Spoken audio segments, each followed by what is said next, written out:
Madame la Présidente, Monsieur le Président de la Commission, Monsieur le rapporteur, collègues. Il y a des noms qui brûlent dans la nuit comme des veilleuses de justice.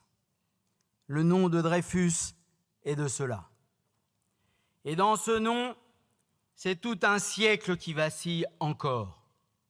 Un siècle de trahison froide, de procès au regard tordu, de silence militaire, de lâcheté en uniforme.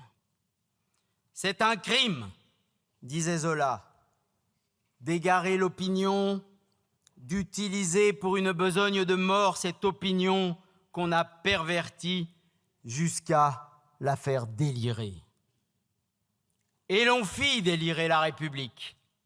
On la vêtit de mensonges, on l'arme de haine.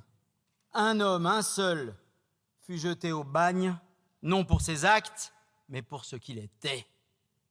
Un juif, un soldat, un bouc émissaire. Ils savaient et ils ont signé sur un parchemin de haine leur forfait de justice. Le sabre a tranché la vérité, mais la plume d'un Zola, d'un Jaurès, a résisté.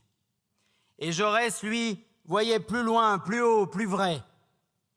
Si Dreyfus est illégalement condamné, il n'est plus qu'un homme nu. L'humanité elle-même, au plus haut degré de misère et de désespoir, le témoin vivant d'un mensonge militaire, de la lâcheté politique, des crimes de l'autorité. Alors nous, aujourd'hui, dans cette assemblée, nous disons que le temps est venu, non pas seulement d'honorer une mémoire, mais de réparer une injustice.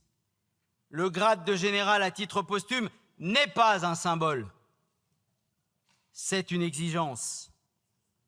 Mais tandis que nous levons ce nom, d'autres s'en emparent sans honte. Et voilà que celles et ceux qui ricanent à l'ombre des croix gammées numériques, ceux qui veillent sur les étagères de la haine, diffusent un poison lent pour la République, ceux-là même lèvent aujourd'hui la main, comme s'ils avaient été Dreyfusards. Non, dans ma famille, on descend des Dreyfusards, pas dans la vôtre. Car ce combat-là ne se porte pas comme un costume à la tribune. Il se vit, il s'incarne dans chaque prise de parole contre la haine, dans chaque refus d'accepter l'exclusion, dans chaque main tendue à l'opprimé. Ne vous servez pas de